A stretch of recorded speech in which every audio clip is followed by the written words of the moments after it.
Hey, man, I'm glad to be seen. We put it up on Twitter, and what we want to do, because we saw you had the million plus. Are you tweeting yourself? You know what? I have.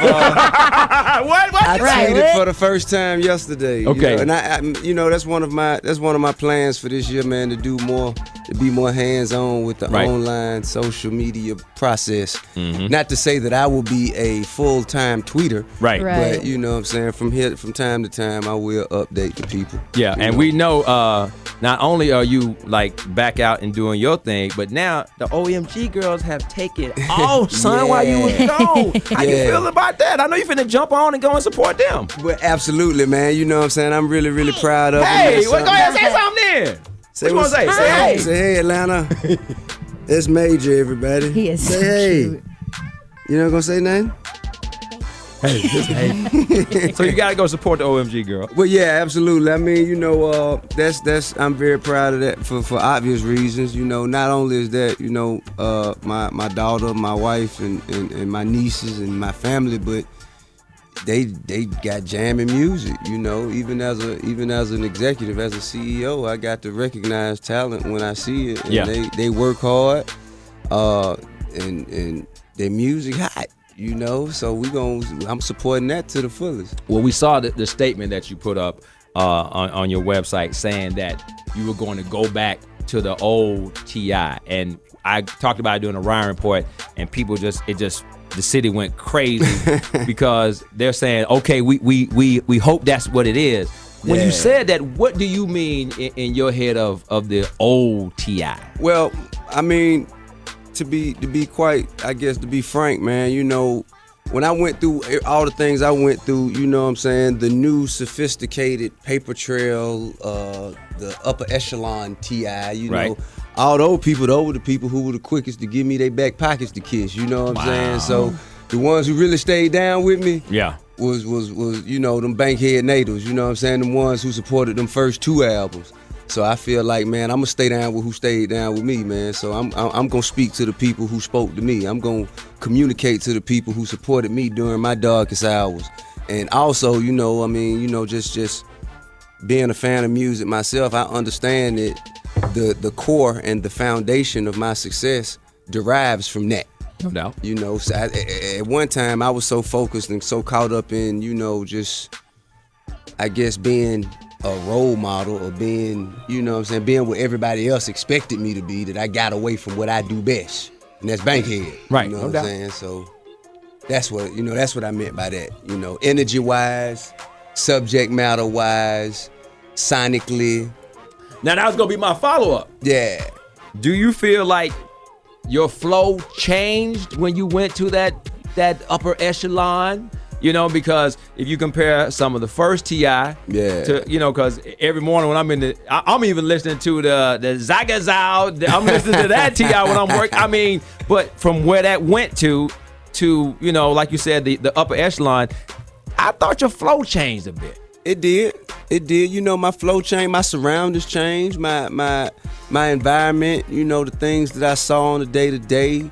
A lot of those things changed, but even when I changed, even when I diversified, even when I expand and evolve, I still maintain the ability to go back. Right. You know what I'm saying? I know how to do it. If you tell me, man, make me something to sound like this, I know I got that formula. I know exactly how to do it. It's like making sweet Kool-Aid, you know what I'm saying? Easy. You never forget. Easy, yeah. But Tip, I gotta ask you though, people Station V103, Ryan Cameron Show, T.I. in the building. I gotta ask though, isn't it kind of like you can't win for losing when it comes to this? Because like you said, if you evolve, if your music evolves, if you start kind of changing your flow out, which is what happens as you get older and life evolves.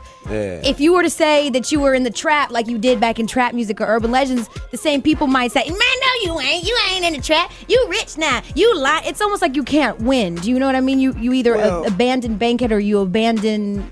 I don't think so, man. I think that I could still be in the trap without trapping. You know what I'm saying? I can be, and you know, a trap is basically the neighborhood that I grew up in. I'm in there every time I go see my granddad. You know what I'm saying? I'm in there. I'm just not doing what I was doing back then. T.I. in the studio. His first interview. We're very happy that he decided to come to to the People Station V103, and of course, the Ryan Cameron Show. You have a unique relationship with the BET Hip Hop Awards weekend. Build a suite. Yes, the timing is impeccable. Yeah, Tip, for you and the BET Hip Hop Awards weekend.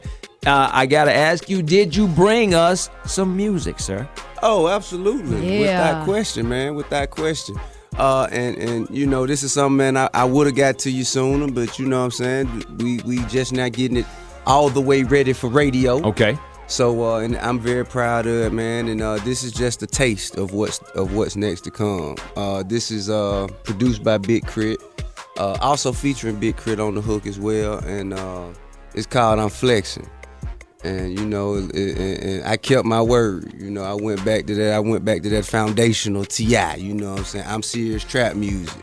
And like I said, it's more where that came from. Well, let's hear it right now, man. You can log on to v-103.com. You can see Tip sitting right here in the studio. And we got a couple of minutes with him, so we know some fans want to talk to him, too. 741 WVEE.